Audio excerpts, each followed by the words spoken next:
Morning বন্ধুরা, কেমন আছো তোমরা? সবাই ভালো আছো তো? লাইফস্টাইল উইথ টিঙ্কুর তরফ থেকে তোমাদের সবাইকে ওয়েলকাম করছি। আমার ফ্যামিলি মেম্বার্সরা কেমন আছে আমি কিন্তু জানতে চাই, একদম জানতে চাই। তোমরা লিখো আমাকে, হ্যাঁ, কমেন্ট করো, খুব ভালো লাগে তোমাদের কমেন্ট পড়তে। শনিবার কার্তিক পুজো, বলো কার্তিক পুজো হয়ে গেলেই শেষ, আবার কার্তিক পুজোর দিনই ইতু পুজো হয়। হ্যাঁ, এবার আগে কিন্তু আমরা ইতু পুজো করতাম, আমার শাশুড়ি মা যখন বেঁচে ছিলেন। ইতু মার কিছুই না, মা লক্ষ্মী, তা করতাম। 4টে ইতু রবিবার রবিবার হতো, সেইগুলো করতাম। আমি তোমাদের একবার বলেছিলাম, ছোটবেলা থেকে না যত রকম উপোস আছে আমার শাশুড়ি মা সব কিছু আমাকে করিয়েছেন, মানে কিছু বাদ নেই। শুধু বোধহয় বিপত্তারিণীটা করি না, তার কারণ হচ্ছে মা বলতেন আমি করছি, তোমায় আর করার দরকার নেই, এইটাই। আর কিন্তু আবার উনি যখন অনেকটা বয়স হয়ে গেল, ওনার অনেকটা বয়স হয়ে গেল, উনি নিজে থেকেই বললেন যে আর ইতু আর করবো না, ইতুটা আমি তুলে দিয়ে যাচ্ছি, এই কথা বললেন। এবার মা বেঁচে থাকতেই আমরা ঋতু বন্ধ করে দিলাম। মাই সব পুরোহিতের সঙ্গে কথা টথা বলে মা ইতুটা বন্ধ করলেন, সেই ইতুটা বন্ধ হলো। তা আমরা কিন্তু, আমি ছোট বয়স থেকে ইতু করি, কার্তিক পুজোর দিনই আরম্ভ হয় এটা সম্ভবত, মানে আমি যতটুকু জানি আর কি। তা আমার বাড়িতে একবার কার্তিক ঠাকুর ফেলেছিল, জানো তো সব। তখন এই বাড়িতে থাকি না, ফ্ল্যাটে, সে নানান কাণ্ড। তখন আমার মেয়ে বোধহয় 4 বছর বয়স। তা সেই সব অনেক রকম হয়েছে জীবনে। এখন আজকে এই কার্তিক পুজোর কথাটা বলতে মনে পড়ে গেল, বুড়ো বয়সে দাঁড়িয়ে আর কি। তা চলো এবার রান্নাঘরে যাই। আজকে রান্নাঘরে বেশি কিছু করব না, তাও টুকটাক করবো আর কি। পেঁপে সেদ্ধ তো একটা আছেই, আর তারপরে আজকে ইচ্ছে আছে একটু পাঁপড়ের তরকারি করব, জানো। অনেক দিন পাঁপড়ের তরকারিটা খাওয়া হয়নি। আজকে একটু পাঁপড়ের তরকারি করব, আর মাছ তো থাকবেই, আমার ডিম তো থাকবেই, এই নিয়ে আছে। ও কালকে করলার ঝাল করেছিলাম, ফ্রিজে একটু আছে, সেই দিয়ে আজকে আমাদের হয়ে যাবে। তারপরে আবার ব্যাগ গোছাতে হবে, আবার তো দীঘা যাওয়ার পালা, বলো না। তা যাওয়ার আগের দিনেই আমি গোছাবো, এর আগে আর গোছানো সম্ভবই নয়। তা ওই আবার 3 দিনের একটা ট্যুর আছে দীঘা যাওয়ার, তা তোমাদের সঙ্গে নিয়েই যাবো, তোমরাও রেডি থেকো। আমরা এবারে দীঘা যাচ্ছি। আমি যদিও জানো তো বাসে যাওয়া দীঘাটা খুব পছন্দ করি, কিন্তু দাদা মোটেই বাসে যেতে চায় না। আর বাসে গেলে কেমন কি বলতো, আমাদের বাড়ির কাছ থেকেই দীঘার বাস যায়, মানে ধর্মতলা থেকে ছাড়ে, একদম কোনা হাইওয়ে দিয়ে বেরিয়ে যায়। এবার জাস্ট এই বেতন মোড়টায় গেলেই আমরা দীঘার বাস পাই। আমার বাড়ি থেকে 5 মিনিটেরও রাস্তা নয়। ওখানে দাঁড়ালাম, ওখানে দাঁড়ালে বাস পেয়ে গেলাম, উঠে চলে গেলাম। আর মানে অনেক অনেক বাস যায়। বাসের সমস্যা হচ্ছে, বাসে অনেক বেশি সময় লাগে, আর ট্রেনেতে 2.5 ঘন্টা বাঁধা। হ্যাঁ, তা দাদা কিছু, কিন্তু এটা দাদা বোঝে না। সেই ভোরবেলা ওঠো, উঠে সেই হাওড়া স্টেশন যাও, অনেকটা হাঁটো, অনেক রকম প্রবলেম থাকে। হ্যাঁ, সে বাসে বসে পড়লাম। আর এখন তো ঠান্ডা ঠান্ডা পড়ে গেছে, বলো না, এখন বাসে বসে থাকারও কোনো অসুবিধে নেই। আর আমাদের সেই রকমও নেই যে একদম হাই ফাই বাস হতে হবে, এসি বাস হতে হবে, অমুক হতে হবে, তমুক, কিচ্ছু নেই। যাও একটা হলেই হলো। যারা এত বেড়াতে যায় তারা তো এইগুলোতে কমফর্টেবল না, যে সব কিছু ম্যানেজ করে নেবো। তা দাদা কিছুতেই বাসে যাবে না। এক সময় আমার, এই যে তোমাদের বলছি না, আমার রাগ হয়ে যাচ্ছে যে বাসে গেলেই ভালো হতো। তা আবার ভোরবেলা উঠে হাওড়া স্টেশন ছোট, যাই হোক, দুঃখের কথা আর কি বলবো। রাখি, রান্নাঘরে যাই, চলো।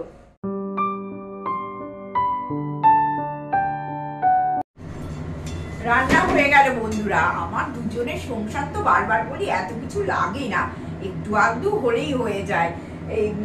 এই যে দাঁড়াও দেখাই, এই যে পেঁপে সেদ্ধ, জলটা কিন্তু ফেলি না, আমি বলেই দিলাম, জলটা খেয়ে নি। আচ্ছা, তারপরে হচ্ছে দেখো, এই যে পাঁপড়ের তরকারি, আলু পেঁয়াজ দিয়ে পাঁপড়ের তরকারি, এটা কিন্তু খেতে দারুণ লাগে। আর দাদা না এটা একটু লেবু মাখিয়ে নেবে, নিয়ে এই দিয়েই ভাত খেয়ে নেবে, এত ভালোবাসে পাঁপড়ের তরকারিটা। আর এটাই একটা কি সমুদ্রের মৌরলা মাছ, আজকে দাদারই সব আইটেম। সমুদ্রের মৌরলা মাছ একটু এনেছে, সেইটা ভেজে দিলাম। আর আমি তো মাছ খাই না, আমি তো এই রস থেকে বঞ্চিত তোমাদের বলি। আর এখানে একটু এই যে পোস্ত বাটা দিয়ে মাছের ঝাল, আজকে পোস্ত আর সর্ষে আছে এতে, কালকে বেটে রেখেছিলাম। করলার ঝাল তো আছে। এই যে ছোট ছোট দুটো পমফ্রেট মাছ করেছি। আর এখানে ওই পুকুরের ভেটকি, এই যে দুখানা পুকুরের ভেটকি এনেছে, একদম করে রেখে দিলাম। তাহলে কি হবে বলো তো, আজকে তো আমি এটা করলাম, আজকে তো দাদা খাবেই, তার সঙ্গে আবার কালকেও রেখে দেবো, তাহলে কালকের মাছটা আমাকে করতে হবে না। দুদিন তবু খাওয়া যায়, তারপরে তো আর খাওয়া যায় না। দাদা বলে করে রেখে দাও, যেহেতু আমি মাছ খাই না সেহেতু এটা একটা প্রবলেম। আর আমি খুব একটা মাছের যার জন্য কোনো ভ্যারাইটি কিছু বাড়িতে রাঁধিও না, কারণ আমি খাই না। দাদা বলে আমার একার জন্য আর দরকার নেই, যদি খুব দরকার কিছু খেতে ইচ্ছে করে তবে হোটেল তো আছেই বলো। তবে হ্যাঁ, ফিশ ফ্রাই করেছি, একদম করিনি তা না, করেছি। এই আজকে তোমাদের রান্নাটা দেখিয়ে দিলাম। এবার আমরা চা খেতে বসবো, আবার আসছি আমি।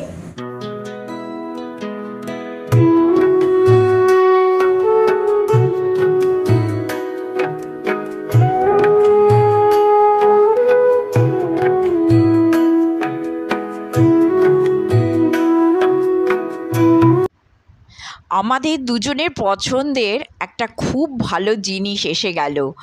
যদিও আমি তোমাদের পুজোর আগে থেকেই বলছিলাম যে দাদা দুটো পুজোয় দারুণ গিফট দিয়েছে আমাকে, তা সেটা একটা তো এসেই গেছিলো ডিশওয়াশার, সেটা তোমরা জানো।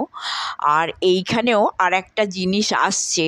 আমরা সব কিছু ক্যামেরাবন্দি করার চেষ্টা করছি, কারণ আমরা তো চোখে দেখছি, আমারও তো একটা এক্সটেন্ডেড ফ্যামিলি আছে, তাদেরও একবার দেখাবার চেষ্টা করছি যে তারাও দেখুক, তারাও আমাদের সঙ্গে খুশি হোক এই সবগুলো দেখে। যেহেতু আমাদের একটা লাইফস্টাইল ভিডিও, আমরা চেষ্টা করি সবটা তোমাদের কাছে তুলে ধরতে, মানে আমাদের পক্ষে যতটা সম্ভব হয় আর কি তুলে ধরার চেষ্টা করি, যাতে তোমরাও দেখো, তোমরা দেখে আনন্দ পাও। আর একটা জিনিস হচ্ছে, তোমরাও তো বলো নেট খরচা করে এই ভিডিওগুলো দেখো, আমাদের উচিত না যে যতটুকু আমাদের লাইফস্টাইলের মধ্যে হচ্ছে ততটুকু ভালোভাবে দেখাবার চেষ্টা করি।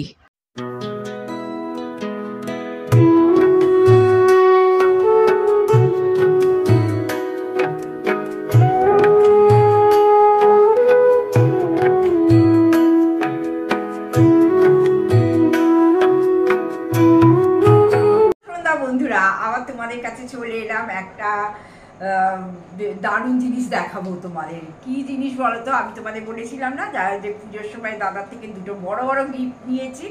একটা তো ডিশ ওয়াশার, সে তো তোমরা দেখিয়েওছি, আবার দেখাবো, কোনো অসুবিধে নেই। আর আজকের ভিডিওতেই বোধহয় তোমাদের বলেছি আমার জীবনের বেস্ট বাই হচ্ছে ডিশ ওয়াশার। কারণ এত আমার সুবিধে হয়েছে, এত পরিষ্কার পরিচ্ছন্ন বাসন ভাবাই যায় না, মানে এতটা পরিষ্কার হবে এটাও আমি ভাবিনি আর কি। আর সব রকম বাসনই মাজা হয়, কোনো অসুবিধে নেই, শুধু একটু লোহাটা একটু নুনগুলো লাগে, এবার ধুয়ে নিলে একদম ঠিকঠাক আছে। তা আমি তো ভীষণ খুশি হয়ে গেছি। আর এইখানে তোমাদের বলছিলাম আমার ঘরে যে সোফাটা আছে, এটা আমার শাশুড়ি মায়ের সোফা ছিল আর কি, এইটা দিয়ে চালিয়েতাম। ওপরে তো আমার ভালো সোফা আছে 5 সিটারের, সেটাও তোমরা জানো, আমার দুতলায় আছে আর কি। তা এটা আমার শাশুড়ি মায়ের সোফা ছিল, এবং শাশুড়ি মা বসছেন চলো একটা সোফা সেট এসছে, সেটা আমি তোমাদের সঙ্গে একটু শেয়ার করে দিই। আর এই দায়িত্বটা আমি দাদাকে দিয়েছি যে দাদা একটু ভালো করে দেখিয়ে দিক তোমাদের সঙ্গে। আর দাদা কভার টভারও কিনে এনেছে, সব কিছু পেতে পুঁতে একটুখানি ঠিকঠাক করে দাদা দেখিয়ে দিকে। ওই কভার টভার পাতাগুলো না, ওগুলো ঠিক আমার হাতে হয় না, সারা জীবন দাদাই এইগুলো করে থাকে অ্যাকচুয়ালি। তা আজকে একটু দাদাকে দায়িত্ব দিলাম, চলো আমিও আছি, আমি যে চলে যাচ্ছি তা নয়, চলো। শুভ সন্ধ্যা বন্ধুরা, বৌদি একটা দায়িত্ব দিয়েছেন, আমি সেটা চেষ্টা করব ঠিকঠাক পালন করতে। তবে সবসময় যে আমি বৌদির মতো এত মিষ্টি করে বলতে পারি তা নয়। আমার কাছে অর্থবহ, আমরা কর্পোরেটে চাকরি করেছি দীর্ঘদিন, তাতে জানি আসল কথাটা, বক্তব্যটা ঠিকঠাক লোকের কাছে কানে এবং মনে পৌঁছে দেওয়া, এটা হচ্ছে আমরা নাটকের লোক, আমরা কর্পোরেটে চাকরি করা লোক, আমাদের এগুলো হচ্ছে দায়িত্ব। এনিওয়ে, এইবার আসি ওই সোফাটা, পুরনো মায়ের সময়ের সোফাটা ওখানে কেন গেল। কারণ ওখানে যাওয়ার কারণ হচ্ছে ওই পুরনো সোফাটায় গদি চেঞ্জ করে এ করে যা দেখা যাচ্ছে মোটামুটি 10 থেকে 12 হাজার টাকা খরচা আমি এস্টিমেশন নিয়েছি। আমি দেখলাম 10,000 টাকা দিয়ে ওই ভুলভাল সোফাকে কি করে আমি রিওরিয়েন্টেশন করব, এটা ভেবে আমার বেশ শরীর খারাপ হয়ে গেল। দেখো, এত টাকা যখন ইনভেস্টই করব, প্রথম বক্তব্য হচ্ছে এবছর তোমরা সবাই জানো 2024-এর শুরুতেই আমি শুরু করেছিলাম 40 বছর বিবাহবার্ষিকী উপলক্ষে বৌদিকে 2টো গিফট দিয়েছিলাম। আমাদের মনে আছে 2024-এর এপ্রিলের 20-তে আমাদের বিবাহবার্ষিকী গেছে এবং সেই উপলক্ষে 24 সালটাকে আমি চেষ্টা করেছি একটু মেমোরেবল করে রাখতে।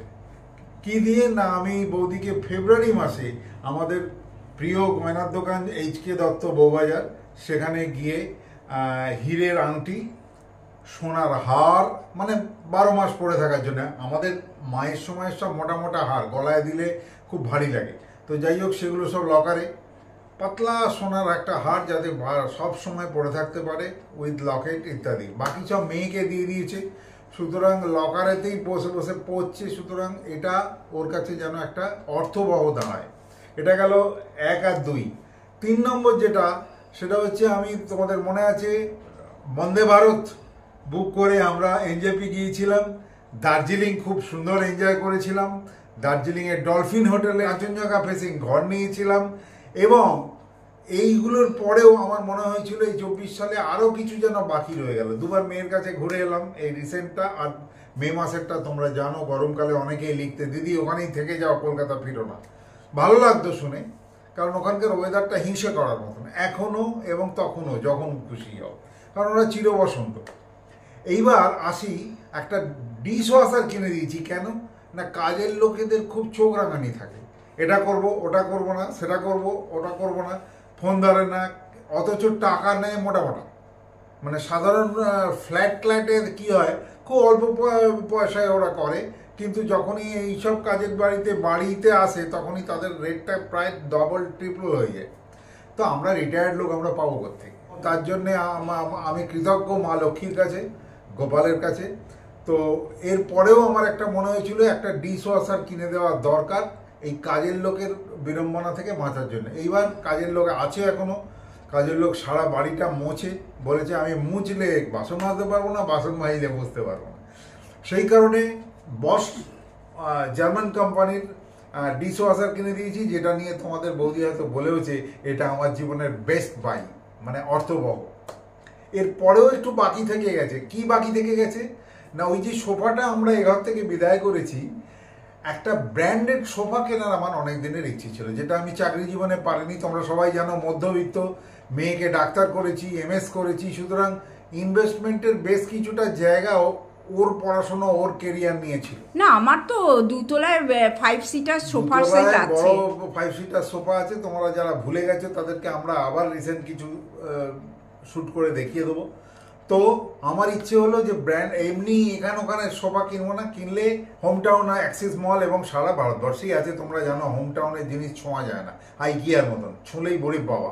তো যাই হোক, তার মানে এই নয় যে আমি কিনেছি বলে তোমাদের বলতে চাইছি বা দেখাচ্ছি।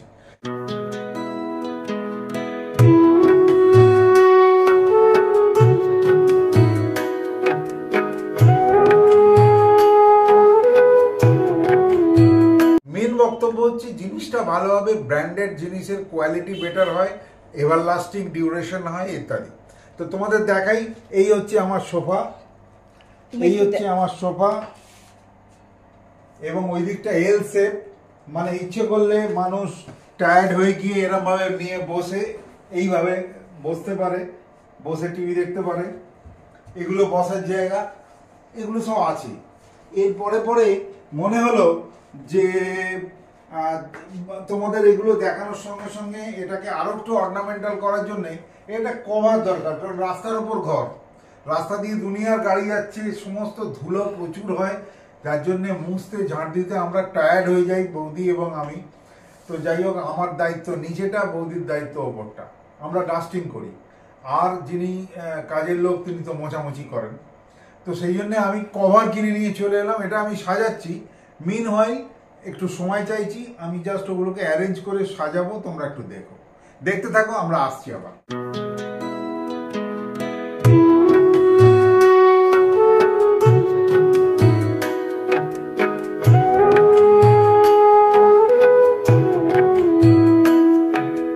দেখো বন্ধুরা, এই সোফা সেটের এই কভারগুলো আমি আর দাদাকে কিনে এনেছি। এই সোফা সেটটা আমার দুদিকেই পাতা যায়।